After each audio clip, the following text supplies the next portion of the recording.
ሰላምታና በብዘለኹም ወይብጻሕም ክቡራት ተኸታተልትና ሎሚ እናተሰምዐ ዝርከብ መሕዘንን መደንገጽን ዝኾነ ሓበሬታ ካብ ጀርመን እቲ ቅድሚ ሓደ መዓልቲ ኣብ ማሕበራዊ ሚድያ ብልዑል ዝኾነ ስፍሓት እናተዘርግሐ ዝነበረን ኩሉ ሰብ ድማ እናሕዘነ ዝነበረን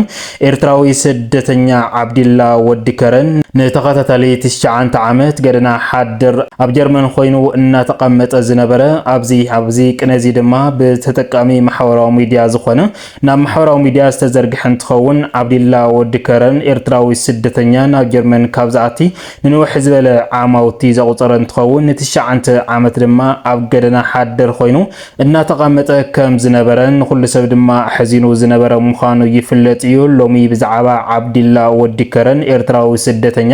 ገደና ሓድር ን9 ዓመት ኣብ ጀርመን ሎሚ ብዛዕባ እዚ ምስጢር እናተቃልዐ ይርከብ። እዚ ድማ ናብ ገደና ከውፅኦ ዝኽኣለ ምስጢር ተቃሊዑ እናተባሃለ እዩ። ካብዚ ድማ ነታ ትኾነኒ በዓልቲ ገዛ ኢሉ ብፕሮሰስ ገይሩ ናብ ጀርመን ዘስገራ ንሳ ናብ ገደና ከም ዘብጽሕተውን ምስጢር እናተቃልዐ ዝርከብ። እዚ ብኸመይ ንዝብል ብሰፊሑ እናዋኹም ክነብልና ካብዚ ብተወሳኺ ድማ ድሕሪ ናብ ማሕበራዊ ሚድያ ምዝርግሓን ብዝተፈላለየ ሰባት ብዙሕ ርእቶ እናተዋሃበ እዩ። እዚ ዓብዲላ ወዲከረን ኤርትራዊ ስደተኛ ገደና ሓድር ኣብ ጀርመን ዝኾነ ነቲ ነጣፊ ማሕበራዊ ሚድያ ዝኾነን ልዕል ኣፋልጦን ዘለዎ ነሽነሽውን ቤተሰቡ እዩ እናተባሃለ እዩ። ነሽነሽ እዚ ጉዳይ ይፈልጥ ደው ኣይፈልጥን ንዝብል ዝርዝሩ እናዋኹም ክነብል ንኸውን ማለት እዩ። ክቡራት ሰማዕትና ካብዚ ብተወሳኺ ድማ ኣብዚ ሕዚ እዋን ብዙሓት ኤርትራውያን እናሓጎሰ ዝርከብ ዓወት ቢኒ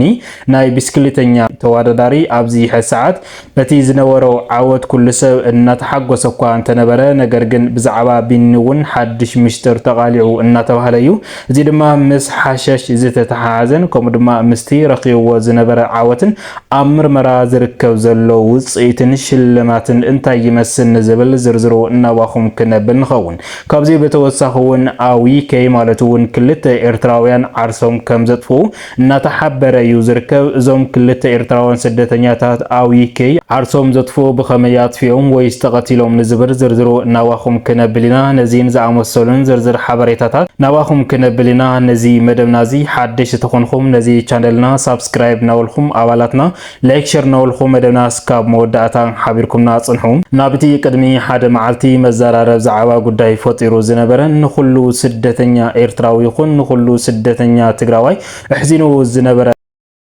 ፍጻመ ማለት እውን ዓብዲላ ኤርትራዊ ስደተኛ ዓብዲላ ወዲከረን ማለት እውን ን9 ዓመት ዝኣክል ገደና ሓድር ኮይኑ ኣብ ጀርመን እናተቐመጠ ከም ዝነበረ እዩ ሓበሬታ እናወፀ ዝነበረ። እዚ ሓበሬታ እዚ ድማ በቶም ነጠፍቲ ማሕበራዊ ሚድያ ዝኾነ ማለት እውን ኣብቲ ገደና ብተመሳሳሊ ግዜን ኩሉ ግዜን ስለ ዝሪኦን ነዚ እውን ድማ ቀረፃ ቀሪፁ ናብ ማሕበራዊ ሚድያ ክስንዶ ዝኽኣለ ማለት እዩ። ክቡራት ሰማዕትና ዓብዲላ ኤርትራዊ ስደተኛ ወዲከረን ማለት እውን ኣብ ኤርትራ ከረን ተወሊዱ ዝዓበየ እንትኸውን ናብ ጀርመን ካብ ዝኸይድ ንንውሕ ዝበለ ዓማውቲ ዘቁፀረ እንትኸውን በኣርከስ ቅድሚ ሓደ መዓልቲ ድማ በቲ ዝተቃልዐ ምስጢር ማለት እውን ዓብዲላ ን9 ዓመት ዝኣክል ገደና ሓድር ኣብ ጀርመን ኮይኑ እናተቐመጠ ዝነበረን ኣብዚ ሕዚ እዋን ድማ ብንፋስን ቁርን ከቢድ ዝኾነ ሕማም ሒዝዎ ኣብ ኣፍ ሞት ከም ዝተረኸበ እዩ ሓበሬታ እናወፀ ዝነበረ ማለት እዩ። ዓብዲላ ወዲከረን ኤርትራዊ ስደተኛ ከም እንብለኩም ናብ ጀርመን ካብ ዝኣቲ ንውሕ ዝበለ ዓመት ዘቁፀረ እንትኸውን ነገር ግን እዚ ሰብዚ ኣብዚ ሕዚ ሰዓት ን9 ዓመት ኣብ ፀሓይን ቁርን ገደና ሓድር ኮይኑ ኣብ ጀርመን እናተቐመጠ ዝነበረን ከቢድ ሕማም ሒዝዎ ኣብ ኣፍ ሞት ዝነበረን ሎሚ ብዛዕባቲ ናብ ገደና ከውፅኦ ዝኽኣለ ምስጢር እናተቃልዐ ይርከብ። ኣብቲ ማሕበራዊ ሚድያ ከም ዝተዘርግሐ እንትኮይኑ መብዛሕትኡ ብእንግሊዝኛ ዝተገበረ ቃለ ምልልስ እንትኸውን ዓብዲላ በታ ብትግርኛ ዘመሓላልፋ ድማ ሓጉዝና ድሕር ዳኣ ተሓጊዘ ኣብ ካሊእ ብርኪ ክበፅሕ ይኽእል እየ ዝብል ናብ ተኸተልቱን ሰማዕቲ ትግርኛን መልእኽቲ ዘመሓላለፈ እንትኸውን ድሕሪ እዚ ድማ ዝተፈላለዩ ኤርትራውያን ነዚ ቪድዮ እዚ ሸር እናበሉ ሓገዝ ንኽግበረሉ ኣብ ቀረባ ኮይኖም ንክከታተልዎ ብዝተፈላለየ ርእይቶ እናተዋሃበ ዝነበረ እንትኸውን ሎሚ ግን ዓብዲላ ኤርትራዊ ስደተኛ ዓብዲላ ተቐማጢ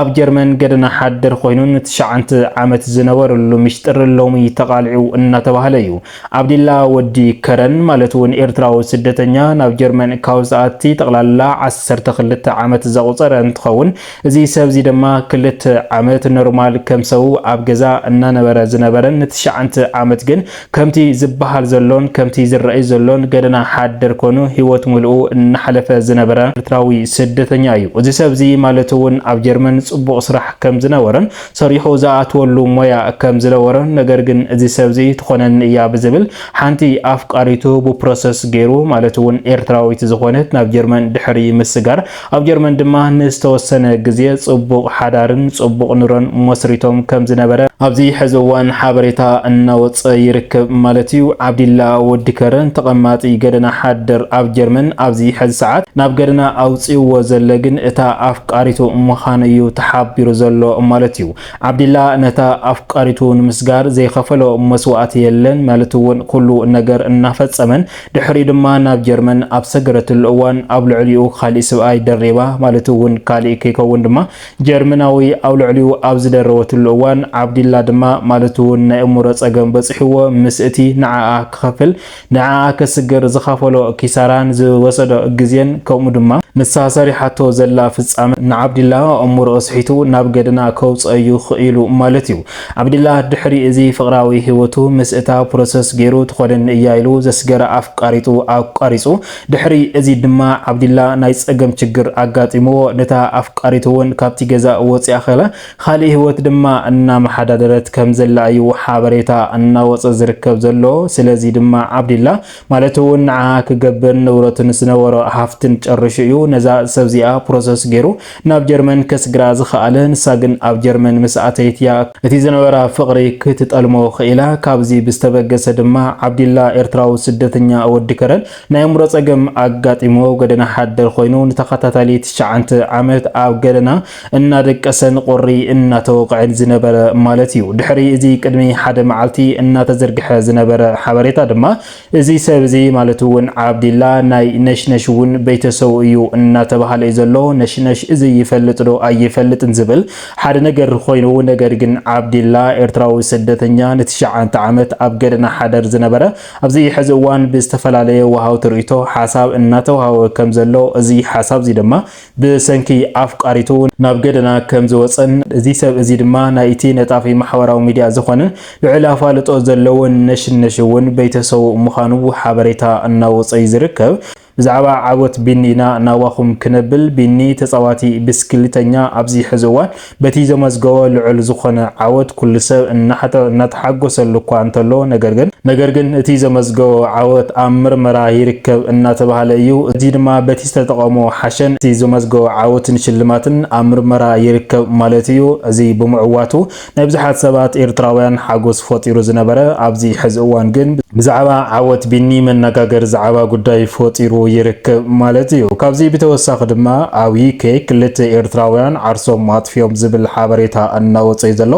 በቶም ናይ ሕጊ ኣካላት ዝወፀ መግለጽ የለን። ነገር ግን እዞም 2 ስደተኛታት ኤርትራውያን ኣብ ገዛ ተዓጽዮም ከም ዝተረኸቡ ህይወቶም እውን ሓሊፉ ከም ዝነበረ ምርመራ ኣስከሬን እውን እናተገበረ ከም ዘሎ እዩ ሓበሬታ እናወፀ ዝርከብ ዘሎ ማለት እዩ። ባርክስ ሎሚ ዝወናዮም ዝርዝር ሓበሬታና እዚኦም ይመስል ነይሮም። እስካብ መወዳእታ ሓቢርኩምና ፀናሕኩም ካብ ልቢ እናመስገና